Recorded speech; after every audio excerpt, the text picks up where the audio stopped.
great song tells a story, and behind every great song, there's a story to be told.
Okay, well, we're in Hibbing, Minnesota. It's a community of about 20,000 people.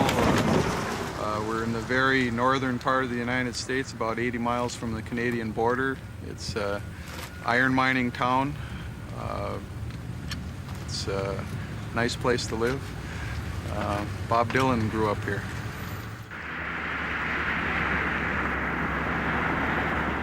Highway 61 was the main way to get from Hibbing to the Twin Cities. Minneapolis and St. Paul, and so if you wanted to go to where the bright lights in the big city were, you had to go down Highway 61. It was the main route from Hibbing to where you wanted to go. This incredible highway that starts in Thunder Bay, Ontario, and runs down to New Orleans is a very big symbol in American music, because jazz traveled up the Mississippi, which Highway 61 parallels for a good part of its old route. Jazz came up the river, blues came up the river. A lot of great basic American culture came right up that highway and up that river. And as a teenager, he had traveled that way on radio, more or less the radio waves going up Highway 61 to where he lived. He got very interested in black music early on. Black music was something very special. I never.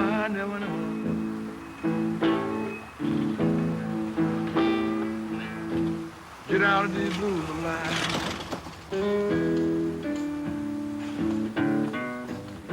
You know I'm doomed with the blues. I'll be doomed till the day I die. If you'd been born in a place like Duluth, and if you were raised in a very, very parochial town like Hibbing, Minnesota, you had to start making your escape plans very early. Highway 61 became, I think, to him a symbol of freedom, a symbol of movement, a symbol of independence, and a chance to get away from a life he didn't want in that town.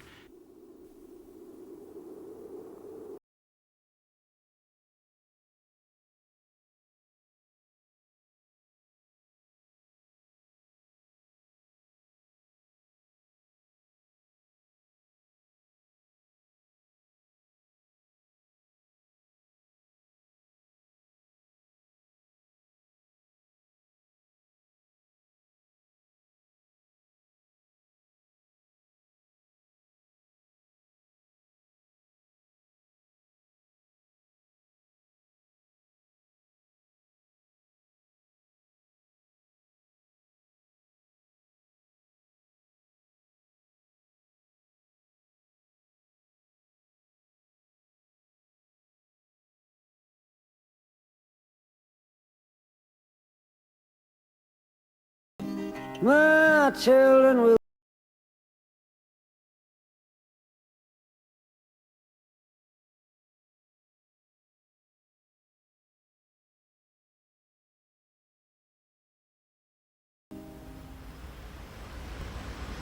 There was probably a lot of mutual animosity between Bob Zimmerman, Bob Dylan, and the community. I don't think people in town were very thrilled at some things that Bob Dylan said about the community, and he said it was a good place to run away from.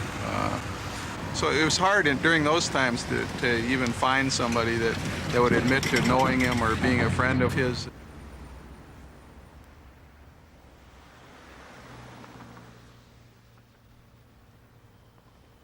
Bob and I went to high school together.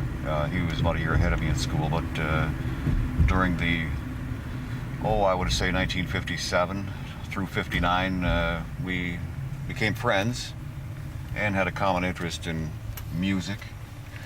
And we were aware, of course, of the economic situation of the Iron Range at the time, in this town in particular, which was sort of hard-pressed because of the iron depletion in the mines, which caused a great deal of unemployment and hardships. And I guess in one sense, when you accompany that with long, hard winters, it was kind of a bleak time to live. But it wasn't really that bad as long as we had friendship and music. This is the street that Bob lived on. As a matter of fact, we're approaching his house shortly. Many hours were spent here with Bob listening to the records that he ordered out of Little Rock, Arkansas, and down in Minneapolis. And we spent time up in his bedroom playing the guitar and practicing and pretending that we were big recording artists. And it's your typical teenage rock fantasy. For one of us, it came true.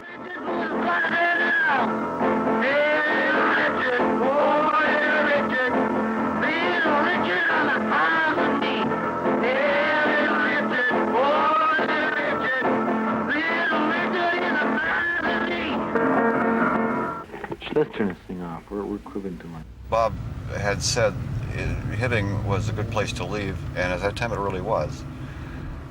it just seemed that to especially a person growing up at that time, Hibbing was not maybe the place that they wanted to stick around.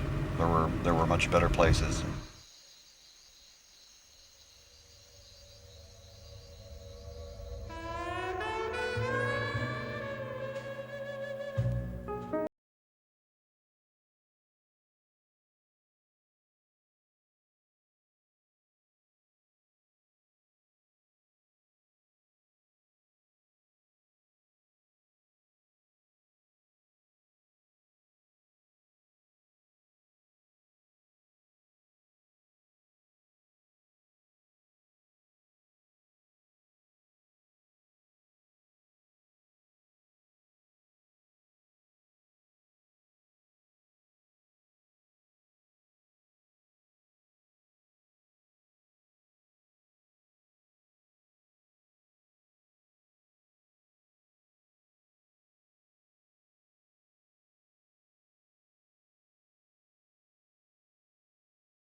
People think of New Orleans, you usually think of Dixieland. I was lucky enough to get in a studio band. The nucleus come from the Dave Bartholomew band. And we recorded people like Fats Domino, Little Richard, Sherilyn Lee, and Guitar Slim. In fact, every hit that Little Richard ever made was made right in New Orleans. Of course, then I played baritone saxophone on all those rhythm and blues sessions. But when I wasn't in the studio, I was playing jazz in the clubs, modern jazz. Final question is, have you ever heard of Bob Dylan? I know nothing about Bob Dylan.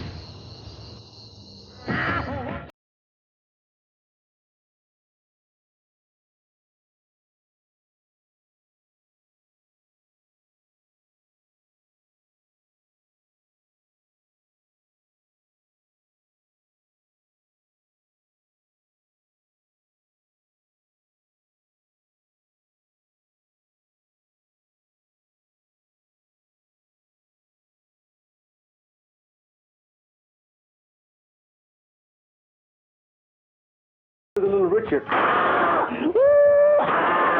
do you Little Richard put that expression? You think singing is just jumping around and screaming?